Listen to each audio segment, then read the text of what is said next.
Hello friends, this is our third video of this first lesson of Science 1 Gravitation.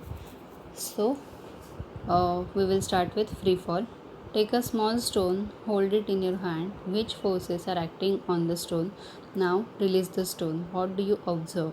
What are the forces acting on the stone after you release it? So यहाँ पे एक activity दी गई है आपको. तो take a small stone, एक small stone लेना है. Hold it in your hand, अपने हैंड में पकड़ो. Which forces are acting on the stone? अभी स्टोन पे कौन कौन से फोर्सेस एक्ट हो रहे हैं. नाउ रिलीज द स्टोन, अभी वो स्टोन को आपको रिलीज़ करना है. व्हाट डू यू ऑब्जर्व, क्या ऑब्जर्व कर रहे हो आप. What are the forces acting on the stone after you release it. अगर आपने ये स्टोन को रिलीज़ किया तो अभी उस पर कौन कौन से फोर्सेस एक्ट हो रहे हैं. We know that the force of gravity due to the earth acts on each and every object. अभी अर्थ के ईच एंड एवरी ऑब्जेक्ट पे force of gravity is acting. Okay, so when we were holding the stone in our hand, the stone was experiencing this force, but it was balanced by a force that we were applying on it in the opposite direction. तो क्या है कि जब हमने ये stone को हाथ में पकड़ा था, ओके, तो ये स्टोन एक फोर्स एक्सपीरियंस कर रहा था, okay, but it was balanced by a force that we were applying on it in the opposite direction. तो लेकिन उसके अपोजिट डायरेक्शन में भी एक फोर्स अप्लाई हो रहा था. ओके, जब हमने स्टोन हाथ में पकड़ा तो ये जो ग्रेविटेशनल फोर्स है तो वो उसके ऊपर एक्ट हो रहा था, लेकिन हमने जो पकड़ा है, ओके, तो वो फोर्स भी उसके ऊपर एक्ट हो रहा है उसके अपोजिट डायरेक्शन में. Okay, as a result the stone remained at rest. तो इसीलिए ये जो स्टोन था वो रेस्ट में रहा. Once we release the stone from our hands, the only force that acts on it is the gravitational force of the earth and the force of gravity alone. It is said to be falling freely. Okay?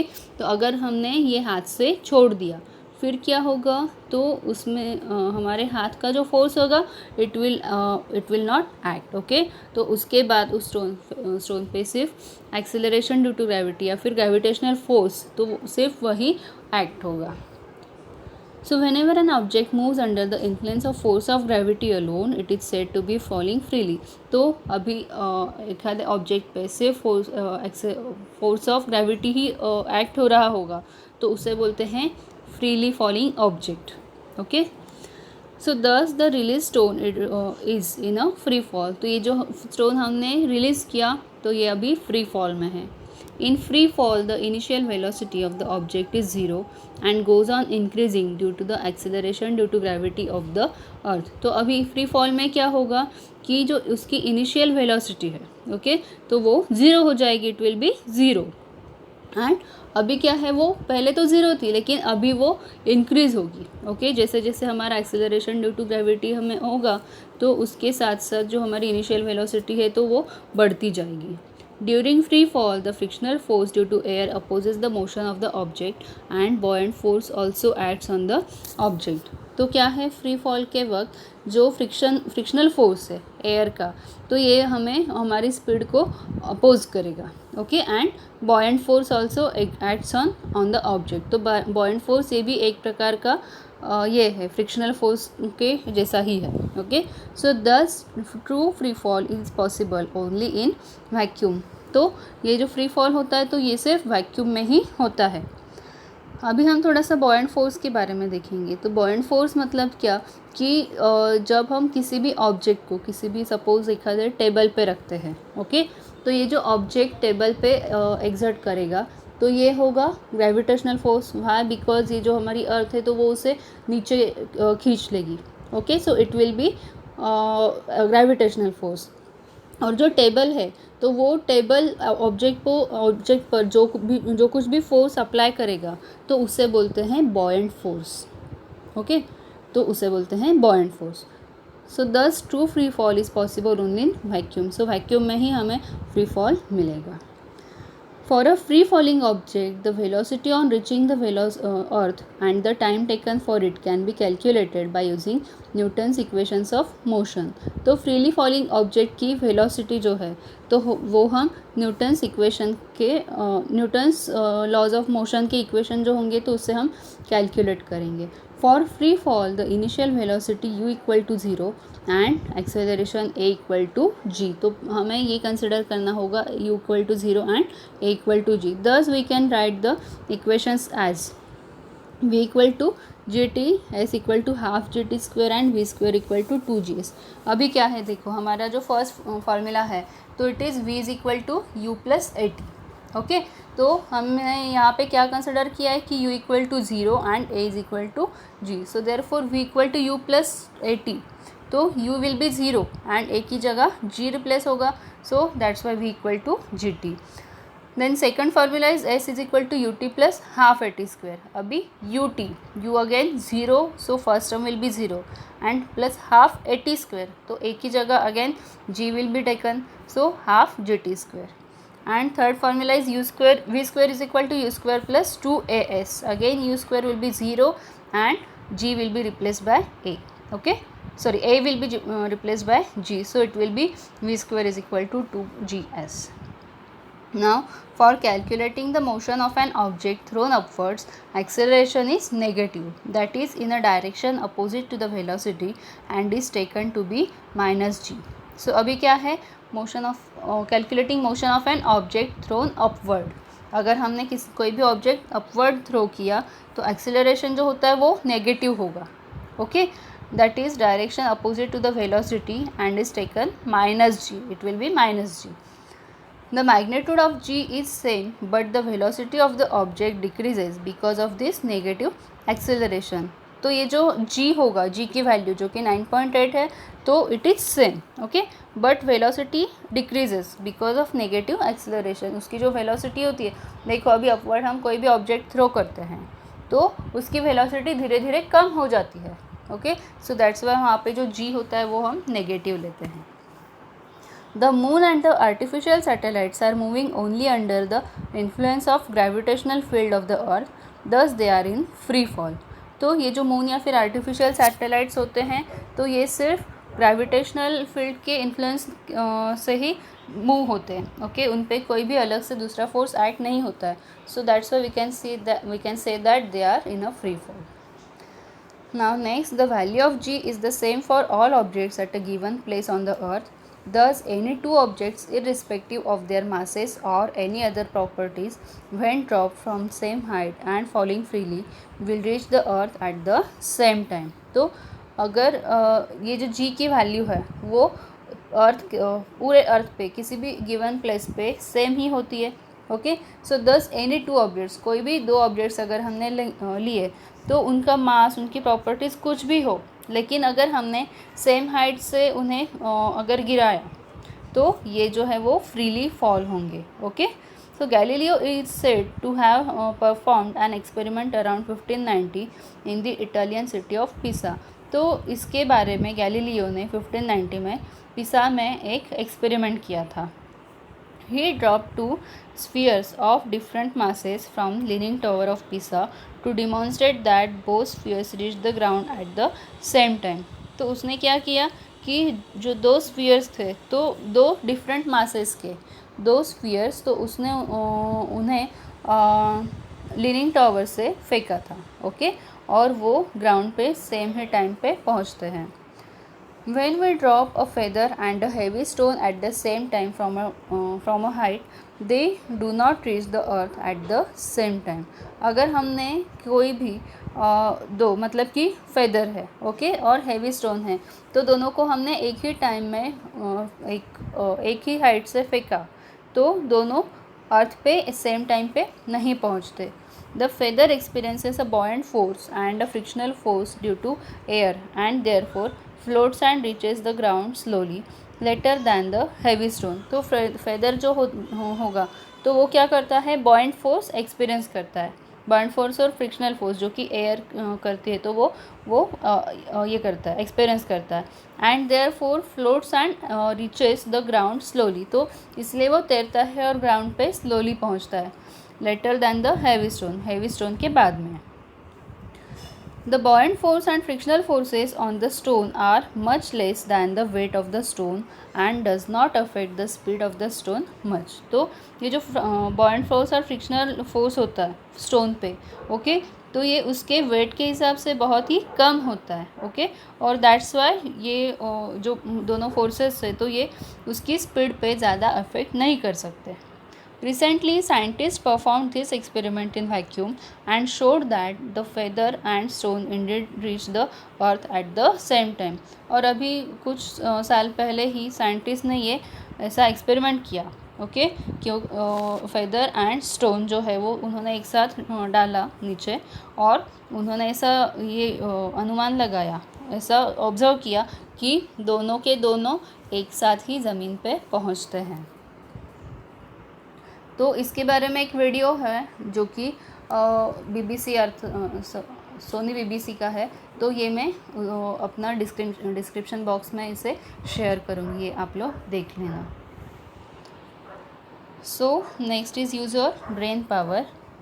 According to Newton's law of gravitation, Earth's gravitational force is higher on an object of larger mass.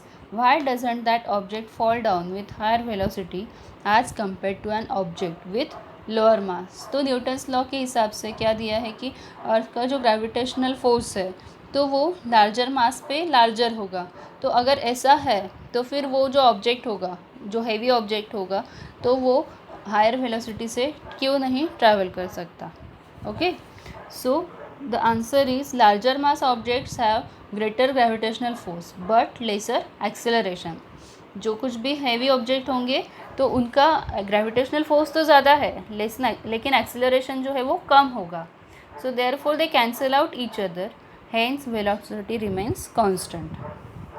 Now next is gravitational potential energy. So we have studied potential energy in last standard. The energy stored in an object because of its position or state is called potential energy. तो आपने last standard में ही potential energy study किया होगा.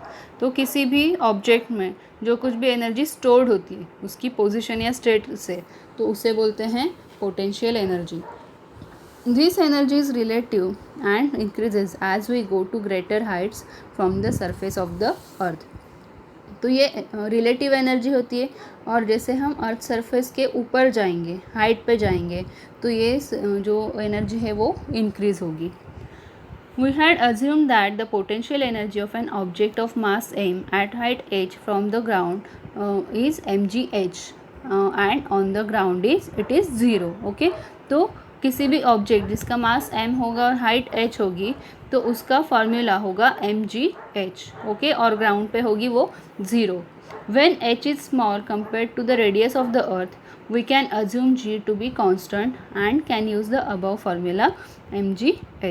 Okay, so यहाँ पे अगर h जो है वो स्मॉल होगा, ओके, अगर r मतलब रेडियस ऑफ द अर्थ जो कि बहुत ही ज़्यादा है तो उसके हिसाब से अगर h स्मॉल हो गया, ओके, तो हम क्या करेंगे, हम क्या अज्यूम करेंगे कि g जो है वो कांस्टेंट ही होगा, okay, it will B 9.8 only.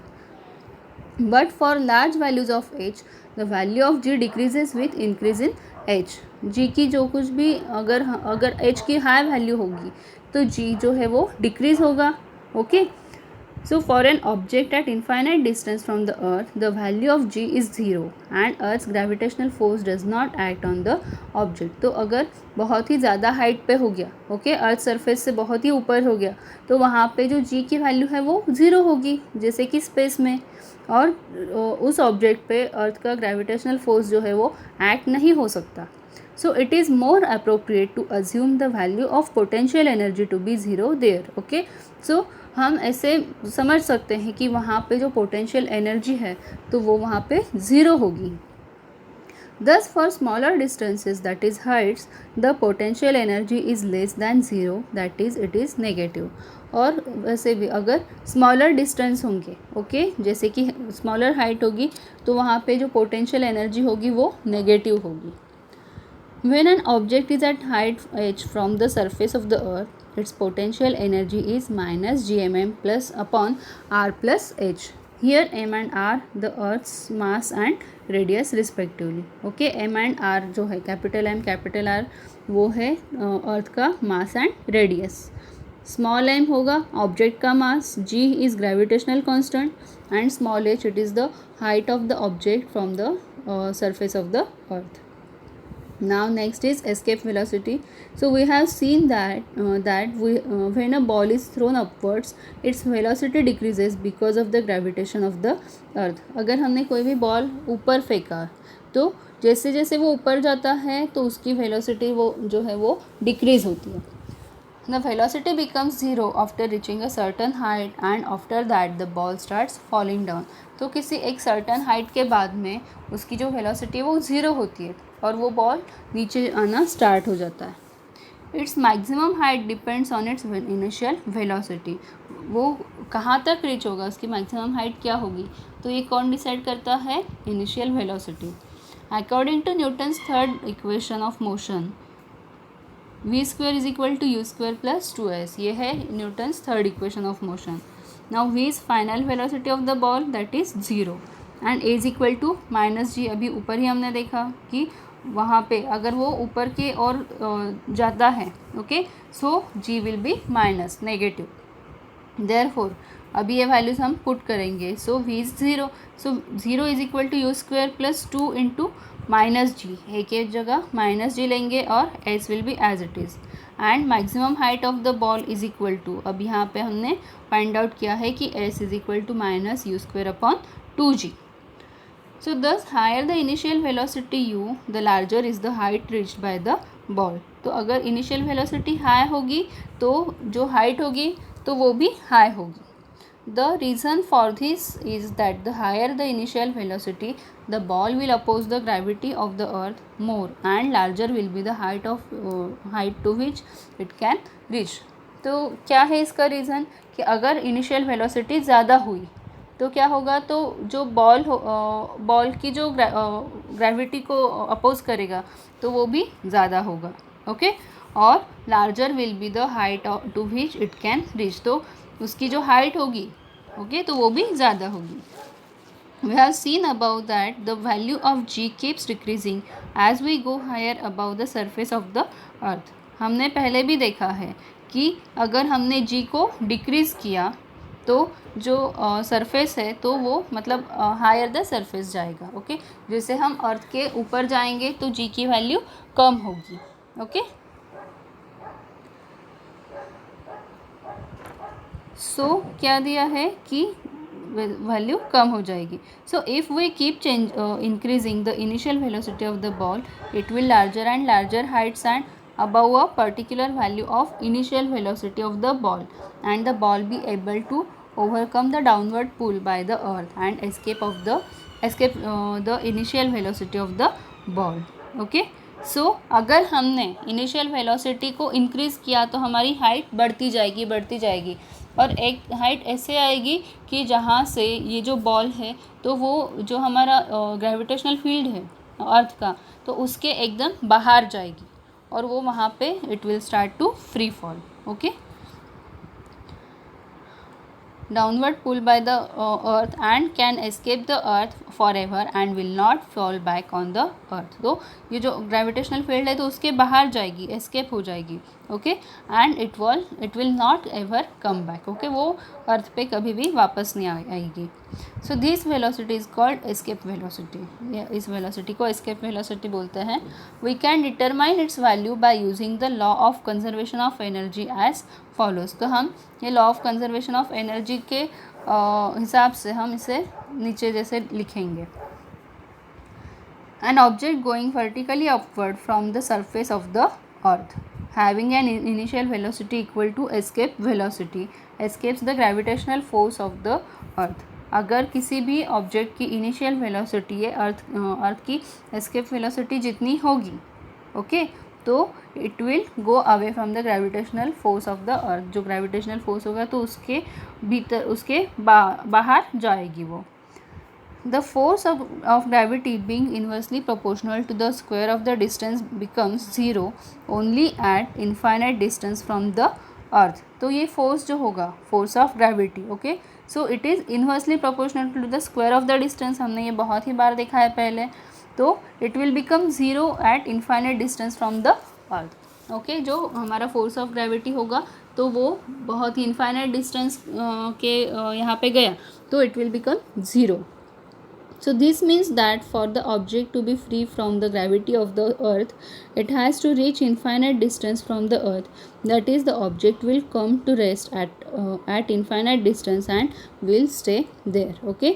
So इसका क्या मतलब हुआ कि ऑब्जेक्ट जो है वो वहाँ पे फ्री हो जाएगा, ग्रेविटी से फ्री हो जाएगा, okay, and it has to reach infinite distance from the earth. तो इसके लिए उसे बहुत ही ज़्यादा दूर जाना होगा, इन्फाइनाइट डिस्टेंस तक उसे ट्रैवल करना होगा। That is the object will come to rest at infinite distance and will stay there. तो वो ऑब्जेक्ट वहीं पे स्टे होगा, okay. So for an object of mass m, तो यहाँ पे on the surface of the earth and at infinite distance from the earth, दो type से कैलकुलेट किया है। तो K kinetic energy will be half mv²। Then यही kinetic energy space में, ओके, तो ये जो है वो इन्फाइनाइट डिस्टेंस फ्रॉम अर्थ, तो ये स्पेस में है, okay. So K in space it is zero. Potential energy on surface of earth it is -gmm/r and that in space it is again zero. Then total energy E1 kinetic energy plus potential energy दोनों की sum up होगी। तो देखो अभी ये जो दोनों ऊपर जो फॉर्मूले लिखे हैं तो उनकी सम अप होगी, उनकी एडिशन होगी, और जो स्पेस में होगा तो again it will be zero. देखो अभी टोटल एनर्जी है, तो from principle of conservation of energy क्या है कि energy can neither be created nor be destroyed, it can be transferred from one form to another form.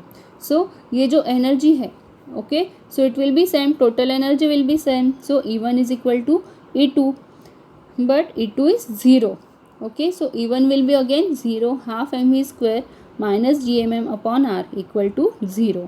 तो अभी क्या है कि जो gmm/r है तो वो इक्वल टू के राइट साइड में जाएगा। सो वी एस्केप हाफ, और अभी देखो जो स्मॉल m है दोनों तरफ स्मॉल m है, so it will get cancel. So half v² is equal to gm/r, और जो हाफ यहाँ पे है तो इक्वल टू के राइट साइड में जाने के बाद वो ट्वाइस होगा, वहाँ पे मल्टीप्लिकेशन में होगा। So v escape square is equal to twice gm/r। So v is equal to square root of 2gm/r।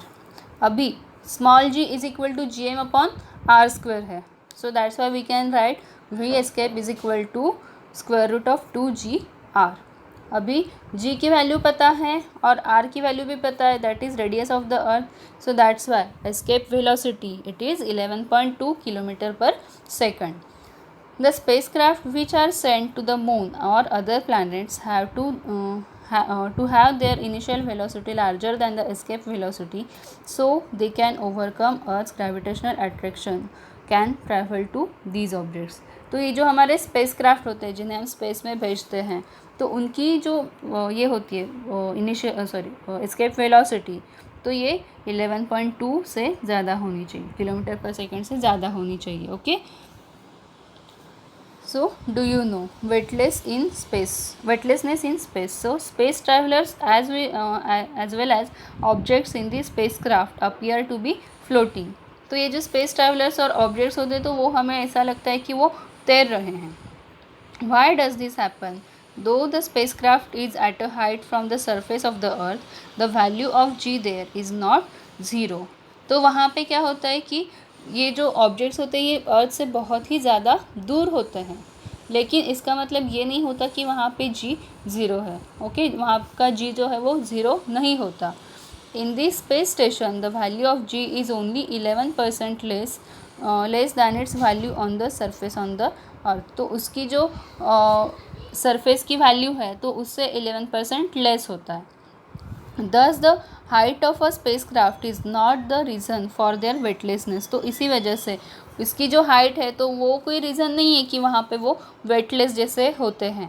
Their weightlessness is caused by their being in the state of free fall। ये वहाँ पे weightless के क्यों लगते हैं? क्योंकि वहाँ पे फ्री फॉल होता है।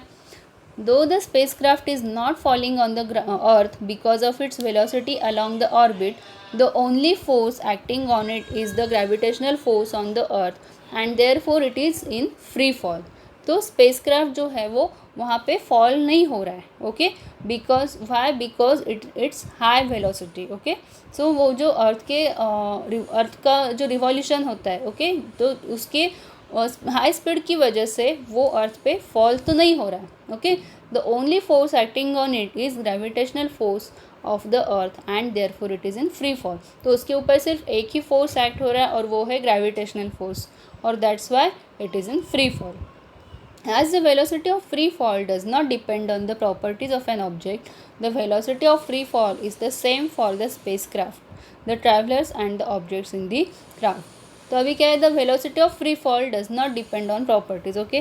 तो ये जो फ्री फॉल की वेलोसिटी है तो वो किसी भी ऑब्जेक्ट की प्रॉपर्टी पे डिपेंड नहीं होती, ओके. तो अभी तो इसकी जो स्पेसक्राफ्ट है उसके ट्रैवलर है और ऑब्जेक्ट, तो सभी के लिए जो स्पीड होगी वो सेम ही होगी. Thus, if traveler releases an object from her hand, it will remain stationary with respect to her and will appear to be weightless. तो अभी ट्रैवलर ने अगर किसी भी ऑब्जेक्ट से अपना हाथ निकाला तो वो स्टेशनरी ही रहेगी, ओके. उसके लिए वो स्टेशनरी ही रहेगी, उसके लिए वो मूव नहीं होगी. So here we have completed this lesson. Now some problems are remaining, okay. So I will make one special videos for the problems and I will share this link in description box. Thank you.